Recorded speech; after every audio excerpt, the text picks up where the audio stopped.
In 1581, in the cold stone chambers of the Kremlin, a father raised his iron staff and struck his son with such force that the young man collapsed, bleeding onto the marble floor. Within days, the heir to the Russian throne was dead. The father was Ivan the Terrible, the first Tsar of Russia, a man who began as a reformer and ended as a monster who drowned his own nation in blood. Tonight, we descend into the frozen hell of medieval Russia to witness how power, paranoia, and childhood trauma transformed a boy into history's most terrifying tyrant. Moscow, 1533. A 3-year-old boy watches his father, Grand Prince Vasily III, die slowly from an infected leg wound. The child doesn't understand what death means yet, but he can sense the terror rippling through the palace. That child is Ivan Vasilievich, and his nightmare is just beginning. Within months, his mother Helena Glinskaya becomes regent, ruling Russia on behalf of her infant son. But the boyars, the powerful noble families, see opportunity in chaos. They begin plotting, scheming, positioning themselves for power. When Ivan is 8 years old, his mother dies suddenly. Poison, the whispers say. Now the child prince is truly alone, surrounded by wolves in human form. The boyars who should have protected him instead terrorized him. They burst into his chambers at night, dragging away servants who showed him kindness. They killed his friends. They beat his teachers. They let him go hungry while they feasted in his halls. Young Ivan learned to hide in the palace shadows, watching these men tear his kingdom apart while claiming to act in his name. He learned that weakness invites cruelty, that mercy is mistaken for vulnerability. And deep in his child's mind, something began to twist and break.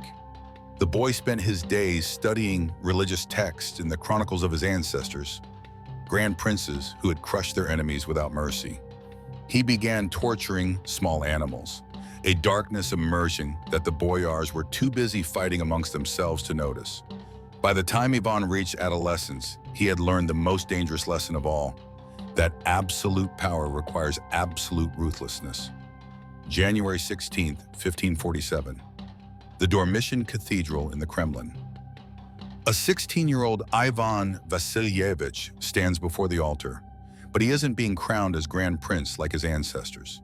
He has chosen a new title, Tsar, Caesar, Emperor, a title that places him equal to the Byzantine emperors, equal to the rulers of Rome itself. The boyars who once terrorized him now kneel before him, kissing his hand, swearing loyalty. Ivan looks down at these men and remembers every humiliation, every beating, every friend they killed. He remembers, and he will not forget. But for now, he surprises everyone. The young Tsar begins implementing reforms. He creates a new law code. He establishes local governance. He convenes the first Zemsky Sobor, a representative assembly that gives voice to merchants and townspeople. Perhaps most importantly, he marries Anastasia Romanovna, a woman from a minor noble family whose kindness and intelligence balance his dark impulses. For 13 years, Anastasia is his anchor to humanity. His advisors whisper that she is the only person who can calm his rages, the only voice that can pull him back from the abyss. But anchors can break, and when they do, nothing remains to hold back the darkness. August 1560, Anastasia falls ill with a mysterious sickness. Within days, she is dead at age 30. Ivan is convinced she was poisoned. The boyars, he believes, have taken from him the one person who could control his demons. Whether the poison was real or imagined doesn't matter. In Ivan's mind, it becomes absolute truth. The Tsar, who had been a reformer, dies with Anastasia. What emerges from that grief is something far more dangerous. Ivan begins to see enemies everywhere, conspiracies in every shadow, betrayal behind every smile. The paranoia that had been building since childhood erupts like a volcano, and all of Russia will burn in its wake. He starts keeping lists, names of boyars he suspects, families who might be plotting against him, anyone who had shown kindness to his enemies. The lists grow longer each day, scratched in his own hand by candlelight, as he sits alone in his chambers, trusting no one. In 1565, Ivan creates something unprecedented in Russian history, the Oprichnina, a state within a state, a kingdom of darkness operating inside Russia itself. He divides the country in two. The Oprichnina territories belong directly to him, ruled by his personal army of 6,000 men dressed entirely in black, riding black horses, carrying the symbols of a dog's head and a broom. The message is clear. They are the Tsar's dogs, sweeping away his enemies. These Oprichniki are given unlimited power to arrest, torture, and execute anyone Ivan suspects of treason. And Ivan suspects everyone. The terror begins with individual arrests, then families, then entire towns. In 1570, Ivan becomes convinced that the city of Novgorod is planning to defect to Poland. On January 6th, the Tsar arrives at the city gates with his Oprichniki army. What follows is medieval Russia's darkest chapter. For 5 weeks, the Oprichniki systematically torture and execute the population of Novgorod. Men are roasted alive. Women and children are tied together and thrown through holes in the frozen Volkhov River. Entire families are burned in their homes. Contemporary chronicles estimate between 3,000 and 15,000 deaths, though the true number may never be known. The city that had once been Russia's second greatest cultural center is reduced to smoking ruins. Ivan watches it all, convinced he is purging traitors, saving Russia from conspiracy. In his mind, he is not a monster, but a surgeon cutting away infected flesh to save the body. But the Oprichnina doesn't stop with Novgorod.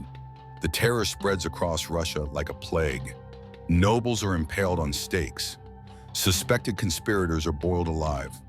Ivan personally participates in torture sessions, believing that through pain he can extract truth and loyalty.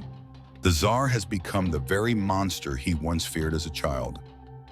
November 16, 1581, the Kremlin Palace. Ivan's son, Tsarevich Ivan Ivanovich, is 27 years old, and everything his father once hoped to be: intelligent, capable, beloved by the people. But intelligence in a son becomes a threat to a paranoid father. The confrontation begins over something trivial, the inappropriate dress of the Tsarevich's pregnant wife. But years of tension, suspicion, and barely contained violence erupt in a single moment. Ivan grabs his iron-tipped staff, the same staff he has used to beat servants, to point at victims during torture sessions. To symbolize his absolute power, he raises it. His son, the heir to the Russian throne, tries to defend himself. The staff comes down. Tsarevich Ivan Ivanovich dies 4 days later from his head wounds. The moment his son takes his final breath, Ivan the Terrible shatters. The paranoia that had consumed him is suddenly pierced by a grief so profound, it breaks what remains of his sanity. Contemporary accounts describe Ivan screaming for days, pulling out his own hair, smashing his head against the floor, begging God for forgiveness that will never come. He has killed the one person who could have continued his dynasty, destroyed his own legacy with his own hands. The famous painting by Ilya Repin captures this moment. Ivan holding his dying son, his eyes wide with the terrible understanding of what he has done. That painting, created centuries later, still haunts viewers because it captures the ultimate horror. A father's love arriving one moment too late. After killing his son, Ivan the Terrible lives for 3 more years, but they are years of living death. He wanders the Kremlin corridors at night, unable to sleep, seeing ghosts in every shadow. He visits monasteries, donating vast sums of money, compiling lists of everyone he has killed so monks can pray for their souls. The lists are astonishing. 3,000 names at the Kirilo-Belozersky monastery alone. He remembers them all, every boyar, every servant, every child caught in his paranoid purges.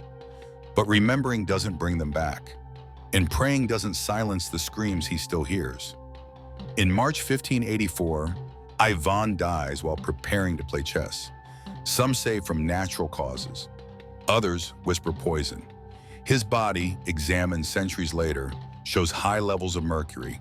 Whether from medical treatment or assassination, we'll never know. What we do know is this: he died having transformed Russia from a grand principality into a vast empire, but at a cost that would echo through Russian history for centuries. The Oprichnina had ravaged the Russian economy. The constant purges had destroyed the nobility's ability to govern. The population lived in terror, never knowing when the Tsar's paranoia might target them next. Ivan had united Russia through fear, but fear is a foundation built on sand. Within decades, Russia would descend into the time of troubles, a period of chaos, famine, and invasion that nearly destroyed the nation Ivan thought he was saving. More than 4 centuries have passed since Ivan the Terrible died in his chess chamber, but his shadow still falls across Russian history. Some see him as a strong leader who unified Russia against external threats, who expanded the borders and established Russia as a true empire. Stalin himself rehabilitated Ivan's reputation, seeing in him a model of necessary brutality. Others see only the monster, a man who killed tens of thousands of his own people, who destroyed his own son, who turned Russia into a prison ruled by fear and paranoia. But perhaps the most terrifying thing about Ivan the Terrible isn't what he did. It's how he became what he became. A traumatized child, surrounded by cruelty, learns that power comes through violence. A young reformer loses the one person who anchors his humanity and drowns in paranoia. A father who loves his son strikes him down in a moment of ungoverned rage. Ivan the Terrible's story is a warning written in blood across the pages of history. That childhood trauma without healing becomes a nation's nightmare. That power without accountability corrupts absolutely. That paranoia feeds on itself until it devours everything, including the person it promised to protect. So I leave you with this question. Was Ivan the Terrible created by the boyars who terrorized him as a child? Or was the monster always inside him, waiting for circumstances to set it free? Can trauma excuse atrocity, or does it simply explain how we create our own demons? What do you think? Share your thoughts in the comments below and subscribe to Dark Ages Chronicles for more journeys into the darkest corners of medieval history where power, paranoia, and betrayal shape the world we know today.